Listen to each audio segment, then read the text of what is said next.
여러분 영화나 드라마를 보면 주연 역할을 하는 것이 참 중요합니다. 그리고 또 누구나 주연이 되려고 아주 치열한 경쟁을 하고 있습니다. 왜냐하면 주연이 가장 빛나기 때문입니다. 그래서 항상 이제 연말이 되면 각 방송사에서 연기 대상, 이게 상을 주는데요. 어느 해인가 제가 평소에는 잘 안 봅니다. 그런데 그 어느 해인가 연기 대상 시상식을 이렇게 보는데 그 해에 그 드라마도 제가 생각이 안 납니다. 근데 조연으로 아주 악역을 했던 조연이 있었어요. 여자 배우. 그 조연이 얼마나 연기를 잘했던지 그 해의 연기 대상을 주연이 받지 않고 조연이 받는 이변이 일어났습니다. 그래서 제가 그걸 보면서 지금까지 그런 적이 없었거든요. 다 거의 방송사마다 주연이 이렇게 다 대상을 차지하는데 그 해는 조연이 대상을 받는 그런 이변을 보면서 야, 조연도 대상을 받을 수 있구나, 그런 생각을 해본 적이 있었습니다. 우리도 이 세상 살아가면서 주연이 되려고 애를 씁니다. 가정에서도 내가 주연이 되어야 되고, 교회에서도 내가 주연이 되어야 되고, 직장에서도 내가 주연이 되어야 되고, 생업의 현장 가운데에서, 학업 가운데에서, 각종 모임에서 내가 주연이 되어야 직성이 풀리는 그런 사람들이 참 많습니다. 주연으로 살아가기 위해서 바둥바둥 그렇게 살아가는 사람들도 참 많습니다. 그러나 여러분 기억하십시오. 우리는 이 땅에 주연으로 살아가기 위해서 보냄받은 자가 아니고 철저하게 조연으로 부름받은 자들입니다. 여러분 이것을 믿습니까? 아멘이 잘 안 나오시죠? 우리는 주연 대신 주님을 위한 조연으로 부름받은 자들인 줄을 믿습니다. 여기에 여러분 확신 있는 아멘이 되지 않으면 문제가 있는 것입니다. 정말 주연이신 주님을 위하여서 나는 조연으로 충분히 행복합니다 라고 고백할 수 있는 사람이 정말 신앙인입니다. 정말 하나님 자녀다움입니다. 오늘 예수님께서 세례 요한을 이렇게 평가하십니다. 누가복음 7장 28절 말씀 한번 보실까요? 같이 읽읍시다. 내가 너희에게 말하노니 여자가 낳은 자 중에 요한보다 큰 자가 없도다. 요한을 평가할 때에 여자가 낳은 자 중에서 요한보다 큰 자가 없다. 그렇게 예수님께서 세례 요한을 평가하십니다. 세례 요한은 철저하게 주연 대신 예수님을 위한 조연으로 살아갔던 사람입니다. 여러분 여자가 낳은 자 중에 세례 요한만큼 큰 자가 없다. 최고의 평가 아닙니까? 세례 요한은 출생부터 죽음까지 주연이신 예수님을 위한 조연으로 철저하게 살았던 사람입니다. 주연 되시는 예수님이 빛날 수만 있다면 스스로 짙은 어둠을 자처했던 사람이 세례 요한이었습니다. 세례 요한이 감당한 조연의 역할이 어떤 것이었는지 조금 구체적으로 오늘 말씀을 살펴보려고 합니다. 먼저는 예수님의 탄생을 위한 조연이었습니다. 세례 요한은 예수님보다 6개월 먼저 출생했습니다. 그리고 세례 요한의 출생도 예수님처럼 기적이 있었습니다. 누가복음 1장 7절을 같이 한번 보실까요? 네, 같이 읽어봅시다. 엘리사벳이 잉태를 못하므로 그들에게 자식이 없고 두 사람의 나이가 많더라. 세례 요한의 어머니 엘리사벳은 잉태하지 못하는 불임을 가진 여인이었습니다. 이런 불가능한 상황에서 하나님의 천사가 나타납니다. 그리고 아기를 낳을 것이라고 일러줍니다. 이 엘리사벳의 남편은 그게 무슨 소리냐고 믿을 수가 없었습니다. 믿지 못한 것 때문에 한동안 벙어리가 되는 그런 일들이 일어났죠. 하나님께서 이 엘리사벳에게 세례 요한을 잉태케 하셨습니다. 기적이 일어난 것입니다. 여러분 예수님의 잉태 때도 천사가 마리아에게 성령으로 잉태될 것이라고 알려줍니다. 이 말을 처음 들었을 때 마리아는 이 무슨 회개한 일인가 불안해하고 두려워했습니다. 마음에 아마 어두운 그늘이 가득 끼었을 것입니다. 그때 천사가 어떤 말을 합니까? 세례 요한의 잉태에 대해서 일러줍니다. 누가복음 1장 36절에서 37절 말씀이죠. 우리 같이 한번 읽어봅시다. 보라, 내 친족 엘리사벳도 늙어서 아들을 배웠느니라. 본래 임신하지 못한다고 알려진 이가 이미 6달이 되었나니 대저 하나님의 모든 말씀은 능하지 못하심이 없느니라. 지금 천사의 말을 듣고 성령으로 내가 아기를 배다니 이 무슨 해괴한 일인가 라고 불안해하고 두려워하고 있는 그 마리아에게 여러분 천사가 뭐라고 말합니까? 내 친족 엘리사벳 알지 않냐? 나이가 많았고 불임인 그 여인 알지 않냐? 그 여인이 지금 임신을 했다. 그렇게 일러준 것입니다. 그러니까 마리아가 그 이야기를 듣고는 엘리사벳의 집을 방문합니다. 가서 확인해 보니까 진짜 임신을 한 거예요. 그러니까 이 놀라운 기적을 보면서 하나님을 찬양했다. 그렇게 말씀하고 있습니다. 그리고 그 집에 3개월을 함께 머물게 됩니다. 여러분, 이처럼 세례 요한은 그 잉태부터 출생까지 철저하게 주연 되시는 예수님을 위한 조연으로서의 역할을 잘 감당했던 것입니다. 예수님의 사역을 위한 조연이었습니다. 세례 요한은 예수님의 탄생을 위한 조연이었을 뿐만 아니라 예수님의 사역을 위한 조연이었습니다. 오늘 우리가 읽었던 3절 말씀을 또 같이 한번 보실까요? 3절입니다. 같이 읽습니다. 그는 선지자 이사야를 통하여 말씀하신 자라. 일러스되 광야에 외치는 자의 소리가 있어 이르되 너희는 주의 길을 준비하라. 그가 오실 길을 곧게 하라. 오늘 이 본문에 보면 세례 요한을 광야에서 외치는 자의 소리다 그렇게 말씀하고 있습니다. 여러분, 세례 요한은 광야에서 외치는 소리에 불과했다는 거죠. 소리는 냄새가 없습니다. 소리는 모양도 없습니다. 소리는 색깔도 없습니다. 소리는 만져지지도 않습니다. 소리는 다만 귀에 쟁쟁 들릴 뿐입니다. 세례 요한이야말로 이름도 없이 빛도 없이 오직 주연 되시는 그 예수님을 위한 조연으로 냄새도 없고 모양도 없고 색깔도 없고 만져지지도 않는 그 조연으로 이름 없이 빛도 없이 그 역할을 묵묵히 감당했다라고 하는 것을 우리에게 보여주고 있는 것입니다. 세례 요한이 광야에서 목이 터져라 외쳤던 광야에서 외치는 소리, 그 소리가 무슨 소리였습니까? 마태복음 3장 1절에서 2절 말씀을 또 같이 보실까요? 같이 한번 읽어봅시다.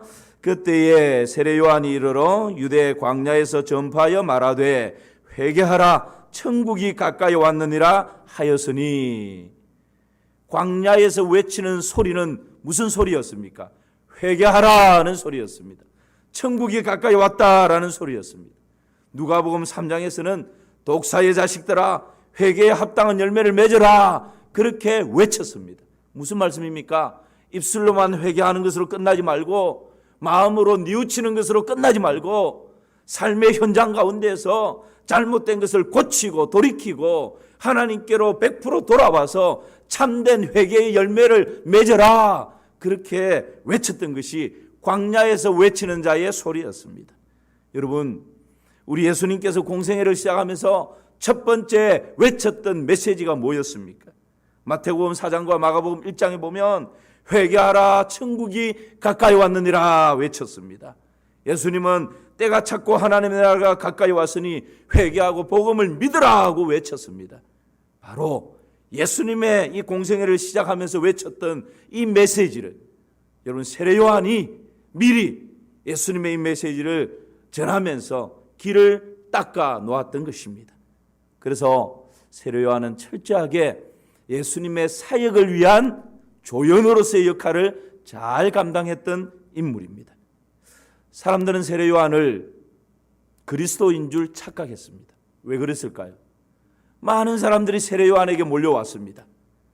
그리고 세례 요한이 외치는 회개의 메시지를 듣고는 통회하고 자복하는 일이 일어나고 요단강에서 세례를 받는 일들이 일어났습니다.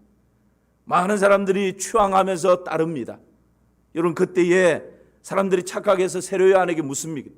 당신이 구약에 예언되어졌던 오실 메시아 그리스도가 당신이 맞습니까? 라고 묻습니다. 여러분, 세례 요한이 그냥 모른 척하고 고개를 끄덕한다든지 그렇게 하면 모든 사람이 그리스도로 메시아로 추앙할 수 있는 상황입니다.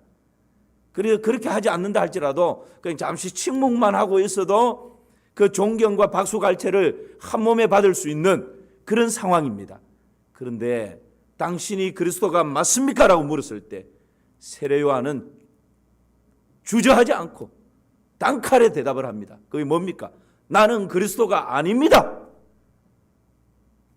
나는 물로 세례를 주거니와 내 뒤에 오시는 그분은 성령과 불로 세례를 줄 것입니다. 나는 그분의 신발끈 푸는 것조차 감당치 못할 자입니다. 나는 단지 저 광야에서 외치는 소리에 불과합니다. 그분은 흥하여야 하고 나는 흥하여야 하는 그분을 위해서 쇠하여지고 또 쇠하여져야 할 존재입니다.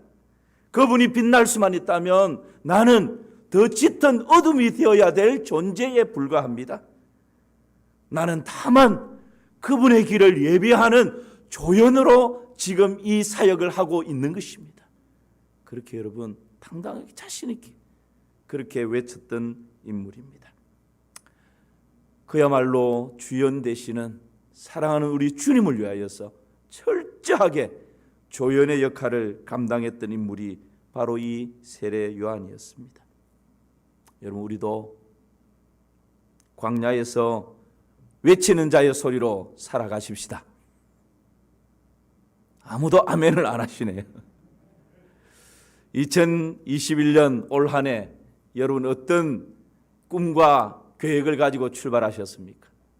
올 한 해 우리의 처해져 있는 그 삶의 현장 가운데에서 세례 요한처럼 주연 되신 우리 예수님을 위한 조연으로 광야에서 외치는 자의 소리로 살아가십시다. 그것이 진짜 그리스도인의 삶 아니겠습니까? 광야에서 외치는 자의 소리가 뭡니까? 도대체 광야에서 외치는 자의 소리, 들리는 소리가 뭡니까?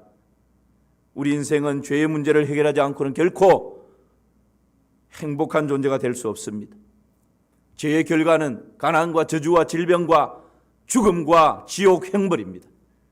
예수님께서 이 땅에 오셔서 십자가에서 피 흘려 죽으심으로 대속의 제물이 되어 주심으로 우리 인생의 죄의 문제를 해결해 주셨습니다.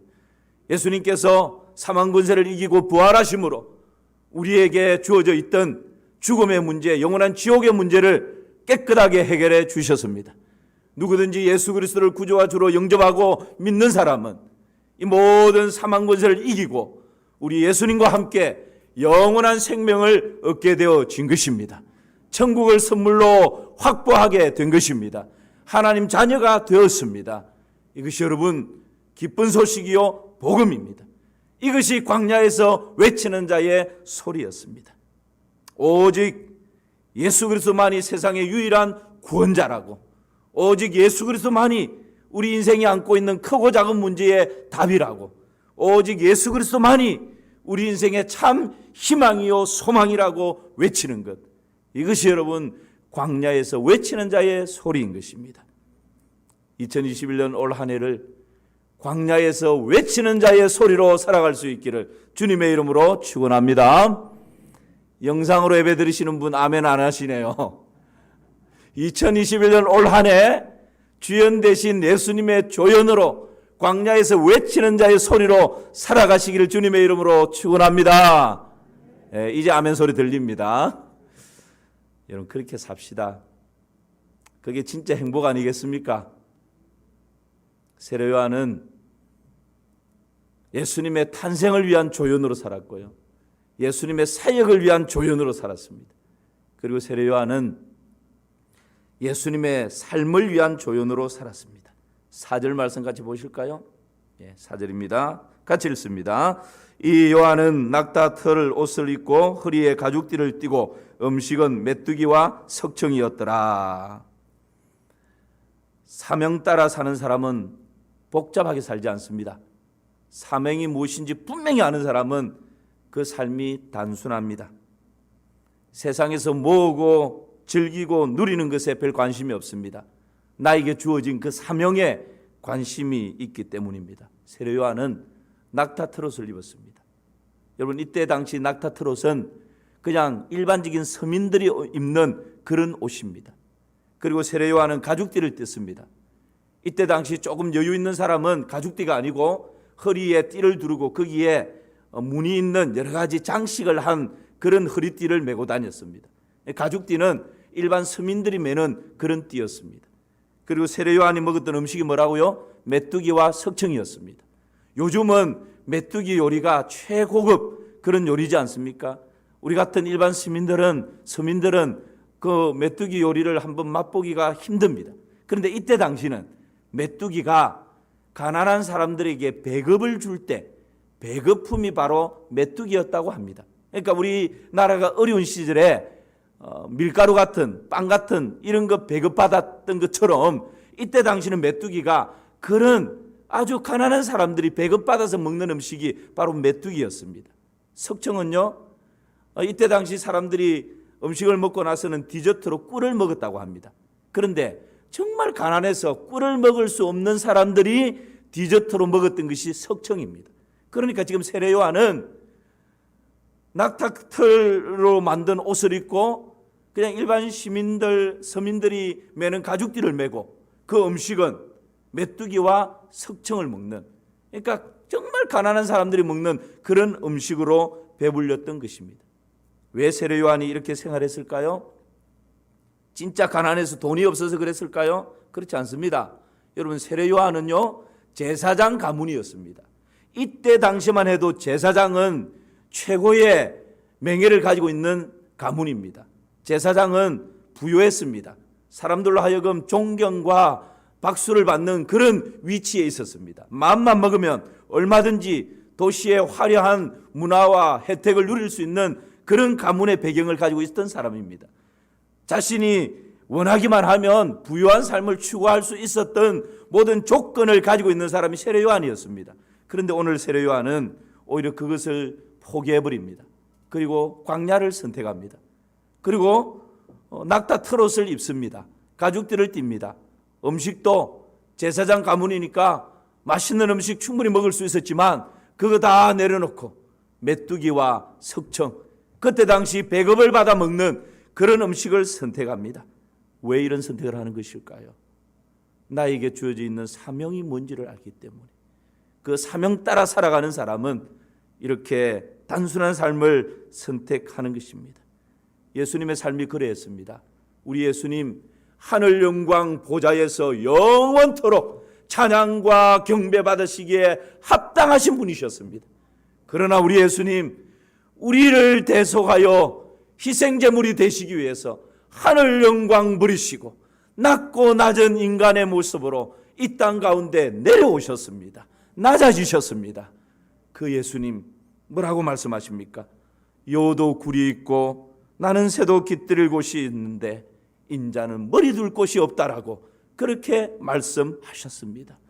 여러분, 세례 요한이야말로 예수님의 이 삶을 밝게 드러내 보여주는 조연의 역할을 잘 감당했던 인물입니다. 여러분, 우리는 종종 궁극적인 우리 인생의 존재 의미에 대해서 질문을 던져봐야 됩니다. 그것이 뭡니까? 세 가지 질문입니다. 나는 어디로부터 왔는가? 그리고 나는 무엇을 위해 살아가는가? 세 번째는 이 땅에 내 삶이 다 끝나고 나면 나는 어디로 가야 될 존재인가? 여러분, 우리가 너무 분주하게 하루하루를 보내다 보면 정말 우리 인생의 궁극적인 이 세 가지 질문에 대해서 잊어버리고 살아갈 때가 많습니다. 여러분, 나는 어디로부터 온 존재입니까? 하나님으로부터 온 존재인 줄을 믿습니다. 나는 무엇을 위해서 지금 살아갑니까? 하나님으로부터 왔기 때문에 하나님을 위해서 살아가야 할 존재입니다. 내 삶이 이 땅에서 끝나고 나면 나는 어디로 돌아가야 될 존재입니까? 여러분, 우리는 하나님으로부터 왔고 하나님을 위해서 살다가 하나님께로 돌아갈 존재입니다. 맞습니까? 아멘입니까? 여기에 대한 분명한 답을 가지고 있어야 여러분 우리 삶이 흐트러지지 않는 것입니다. 여러분 자막에 그 답을 떼어주세요. 세 가지 질문에 대한 답 있죠. 예. 우리는 하나님께로부터 왔고 하나님을 위해 살다가 하나님께로 돌아갈 존재다라는 것. 이것이 여러분 우리의 궁극적인 세 가지 질문에 대한 분명한 답인 것입니다. 이 답을 가지고 있는 사람은 방황하지 않습니다. 이 답이 분명한 사람은 조금의 어려움이 와도 그 어려움 때문에 우로좌로 흔들리지 않습니다. 이 답을 손에 딱 붙들고 살아가는 사람은 단순한 삶으로 앞을 향해서 달려갈 수 있는 것입니다. 사도 바울을 보십시오. 예수 그리스도를 딱 만난 다음에 그리스도를 아는 지식 외에는 모든 것을 내가 배설물로 여긴다고, 그렇게 배설물로 여기고 오직 표대를 향해서 달려가지 않습니까? 그런데 우리는 사도 바울이 배설물로 여겼던, 버렸던 그 배설물을 주워 담기 위해서 혈안이 되어서 살아가고 있지는 않습니까? 때때로 우리의 삶이 그런 모습이 아닌지 한번 되돌아보게 되는 것입니다. 세례 요한은 철저하게 조연으로 살았습니다. 예수님의 탄생을 위한 조연이었고요, 예수님의 사역을 위한 조연이었고, 예수님의 삶을 위한 조연이었고, 마지막 예수님의 죽음을 위한 조연으로 그 인생을 마무리합니다. 세례 요한은 세상 사람들이 보기에 저주의 죽음을 죽었습니다. 불의에 대항하고 부정에 항거하다가 감옥에 갇힙니다. 그리고 감옥에서 왜 죽는지도 알지 못하고 그냥 그 머리가 쟁반에 담겨지는 그것으로 비참하게 최후를 맞이하게 됩니다. 그런데 성경은 이런 사람의 눈으로 보면 이런 저주의 죽음, 이런 비참함의 죽음이 어디 있을까라고 싶은데 예수님께서는 이 세례 요한을 일컬어서 여자가 낳은 자 중에 이보다 큰 자가 없다라고 인정하는 것입니다. 여러분, 우리 예수님의 십자가의 죽음이 저주의 죽음처럼 보이지 않습니까? 비참한 죄인의 죽음으로 그때 당시 사람들의 눈에 비춰졌지 않습니까? 십자가에서 갈기갈기 그 살이 찢겨지고 피와 물을 다 쏟아놓고 하나님 앞에 절규하면서 어찌하여 나를 버리십니까? 라고 절규하는 그런 모습들이 연출되어지지 않았습니까? 예수님은 죽으셨지만 모든 이름 위에 뛰어난 이름을 얻게 되었습니다. 하늘에 있는 자와 땅에 있는 자들과 땅 아래에 있는 자들이 다 예수 그리스도의 이름에 무릎을 꿇었습니다.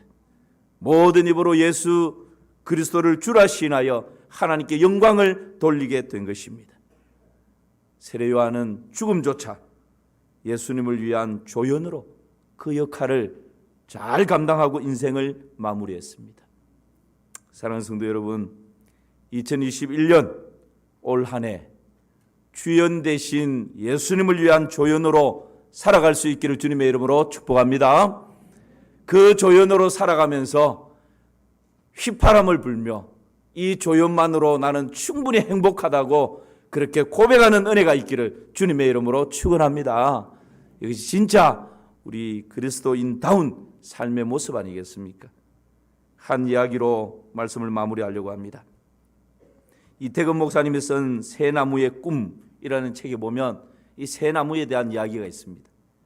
제가 마산 삼일교회에서 언젠가 한번 말씀을 드린 기억이 있습니다.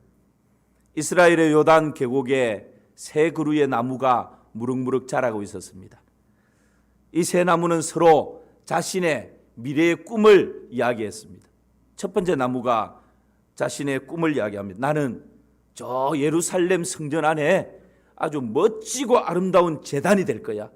그래서 수많은 사람들이 성전에 드나들 때에 그 제단의 웅장함과 아름다움을 보고 감탄하게 만들 거야. 그러면서 어깨가 으쓱해졌습니다. 두 번째 나무가 꿈을 이야기합니다. 나는 저 지중해에 범선이 되어서 많은 사람들을 실어 나르고 많은 물품들을 실어 나르고 그래서 나의 이 웅장한 범선을 보면서 사람들이 감탄하게 만들 거야. 세 번째 나무가 자신의 꿈을 이야기합니다. 나는 이 자리에서 무럭무럭 이 세상에서 가장 큰 거목이 되어서 지나가는 지친 사람들이 내 나무 그늘 아래 와서 쉼을 얻는 그런 멋진 나무가 될 거야. 그러면서 꿈을 이야기했습니다. 세월이 꽤 많이 지났습니다. 이제 이 새 나무가 클 대로 자랄 대로 쭉쭉 뻗어서 자랐습니다. 나무꾼이 와서 첫 번째 나무를 베기 시작합니다. 배임을 당하는 첫 번째 나무가 흥분하기 시작했습니다. 드디어 내 꿈이 이루어지는구나. 예루살렘 성전의 멋진 제단으로 이제 내 꿈이 펼쳐지는구나. 그렇게 생각을 하고 흥분되었습니다. 그런데 이게 웬일입니까? 예루살렘 성전의 제단으로 만들어질 줄 알았는데 저 시골로 들어가더니만 그냥 말들이 먹는 구유, 말 먹이를 먹이는 구유가 되어버렸습니다. 자신의 꿈이 산산조각 나버리는 바람에 수치심 때문에 몸을 떨어야 했습니다. 두 번째 나무도 베이기 시작합니다. 두 번째 나무도 흥분합니다. 드디어 나는 지중해의 범선이 되는구나. 아주 부푼 꿈을 가지고 기다립니다. 그런데 이게 웬일입니까? 지중해의 범선이 아니라 고기 비린내 나는 조그마한 어선이 되어서 갈릴리 호수에 뜨게 되었습니다. 자신의 꿈이 사라진 것 때문에 펑펑 울음을 터뜨리고 말았습니다. 세 번째 나무도 나무꾼에 의해서 배임을 당합니다. 나는 이 자리에서 거목이 되려고 했는데, 지나가는 지친 사람에게 쉼을 주려고 했는데 이왕 이렇게 베인다면 나도 멋지게 쓰임 받아야지 기대를 했습니다. 그런데 이게 웬일입니까? 세 번째 나무는 사형수들을 처형하는 십자가 형틀로 만들어지고 말았습니다. 절망하고 말았습니다. 더 이상 나는 소망이 없구나 포기해버렸습니다. 시간이 지난 다음에 이 이야기는 연결해서 이어집니다. 첫 번째 나무, 예루살렘의 멋진 아름다운 성전이 되기를 원했지만 구유가 되어버렸던 이 첫 번째 나무, 어느 날 마리아가 아기 예수님을 안고 이 구유에 누이게 됩니다. 이 세상 그 어떤 제단보다도 가장 영광스러운 제단, 가장 아름다운 제단이 되었던 것입니다. 지중해의 범선이 되기를 원했는데 비린내 나는 어선이 되어버렸다고 펑펑 울음을 터뜨렸던 두 번째 나무, 어느 날 예수님께서 그 어선에 올라타십니다. 그리고 그 어선에 타서는 많은 청중을 향해서 하늘나라 복음을 전파하시고 하나님의 말씀을 가르치십니다. 이 세상 그 어떤 범선보다도 가장 웅장하고 멋진 그런 범선이 되었던 것입니다. 세 번째, 십자가 형틀이 되어버렸다고 절망을 하고 있었던 세 번째 나무, 어느 날 예수님께서 그 십자가를 짊어지십니다. 그리고 골고다 언덕을 올라가십니다. 예수님께서 그 십자가의 갈보리산에서 그 십자가에 달리십니다.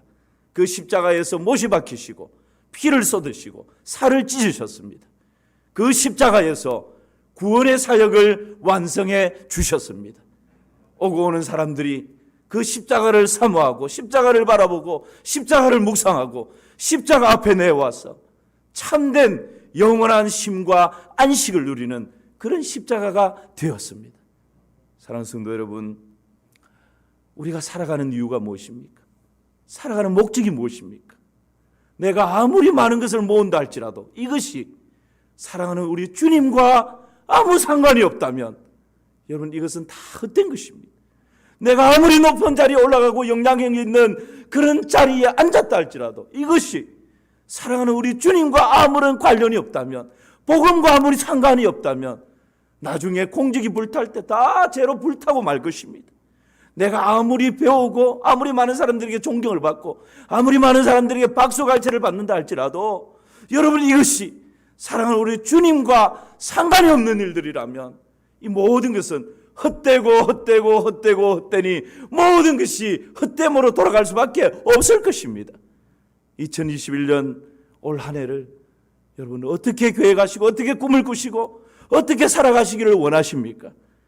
비록 내가 건강이 여의치 못하다 할지라도, 비록 내가 다른 사람만큼 가진 것이 부족하다 할지라도, 비록 내가 가방끈이 좀 짧다 할지라도, 다른 사람처럼 말주변이 좀 없다 할지라도, 다른 사람이 가지고 있는 재능만큼 내가 탁월한 재능이 없다 할지라도 나에게 있는 것 가지고 하나님 주신 삶의 현장 가운데서 사랑하는 주님과 연관 있는 삶, 사랑하는 주님을 주연으로 모시고 조연으로서 철저하게 살아갈 때에 여러분 그 삶이 해보다 더 빛나는 그런 복된 삶 아니겠습니까? 2021년 올 한 해를 주연 되시는 주님을 모시고 철저한 조연으로 살아감으로 주연의 마음을 기쁘시게 해드리고 흐뭇하게 해드리는 그런 우리 모든 성도님들 되시기를 주님의 이름으로 축원합니다.